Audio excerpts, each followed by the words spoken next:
लोगों ने मुझसे पूछा, मेरे एक परम मित्र ने आज पूछा, जो दुनिया में नहीं, उसने मुझसे पूछा था कि महाराज मुक्ति और मोक्ष क्या अंतर होता है। दार्शनिक लोग तो बोलते हैं मुक्ति मिल गई मतलब सर सब निपट गया, मोक्ष मिल गया।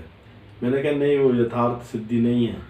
मुक्ति का मतलब होता है उस शरीर को छोड़ने के बाद शरीर से मुक्ति मिलना। जीवात्मा को मुक्ति तभी मिल सकती है जब वो मोक्ष को प्राप्त कर ले। हर एक व्यक्ति, हर एक जीवात्मा जो पैदा होती हैं वो मोक्ष प्राप्ति के लिए होता है। शरीर छोड़ने को मुक्ति कहते हैं, मोक्ष नहीं। ये कन्फ्यूजन है। लोगों ने व्यवसाय बना हुआ है, लोग बोलते हैं कि संसार से मुक्ति मिल गई, चिता में जला है तो मोक्ष मिल गया। अरे छोटे छोटे जीवात्मा के रूप में प्राणी भी तो मर रहे हैं, तो क्या उनको मुक्ति मिल जाएगी? कर्म प्रधान विश्व कर राखा, जो जस करे तो तस फल चाखा। न कभी गुरु की सेवा की, न माँ बाप की सेवा की, और अपनी हर धर्मी में लगे रहे, न संसार में कोई सेवाओं का काम किया, मर गए तो बोले हमें मोक्ष मिल गया।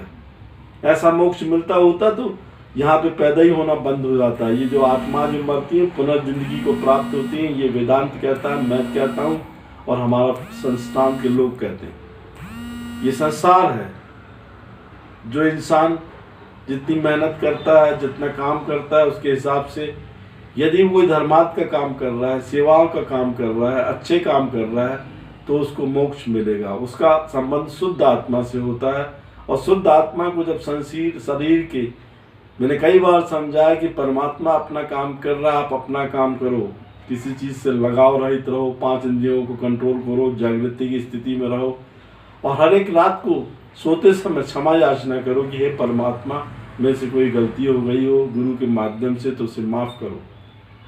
तब जाके आपके निरंतर अभ्यास से शुद्ध आत्मा को परमात्मा की खोज होती है, क्योंकि वो आपके अंदर है और परमात्मा अंदर खोजना है। ये वेदांत कहता, मैं कहता हूँ, सारे धर्म शास्त्री कहते हैं। लोग मुझसे कहते हैं कि यह संभव है कि हमको आत्मा जाने के बाद मुक्ति मिल सकती है। मैंने कहा ये आपके कर्मों के हिसाब से है। आप यहाँ पे रहने के बाद माया में फंसे हुए ना। कोई भी इंसान मरना ही नहीं चाहता। ये संसार का बड़ा सत्य है। ये बुद्ध भगवान बुद्ध जानते थे, महावीर जानते थे, ओशो जानते थे, मैं भी जानता हूँ। मैं बैठता हूँ संस्कारधानी में, बनारस में, यहाँ वहाँ मैं रहता एक जगह नहीं स्थिर, आता जाता रहता हूँ, लोगों से मिलता रहता हूँ, क्योंकि रात को मुझे शमशान जाना होता है। बैठ के तरह तरह की बातें करते हैं कि हमारे पास ये हो गया, हमारी दौलत हो गई, हमने कार खरीद लिया, हमने बंगला खरीद लिया, हमारा लड़का विदेश चला गया।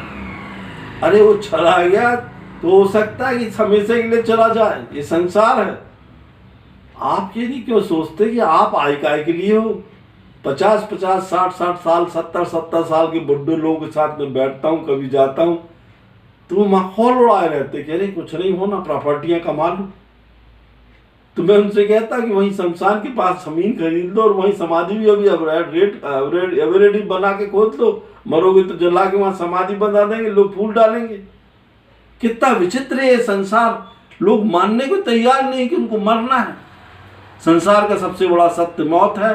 और जो इंसान मौत को एक बार जान ले, मैं तो ये कहता हूँ कि ब्रह्म मुहूर्त में उठते समय परमात्मा के नाम के साथ उस मौत को भी याद करो, अपनी सखी बना लो कि चल रहे हो सखी क्या, कि आज मेरा दिन पूरा हो गया।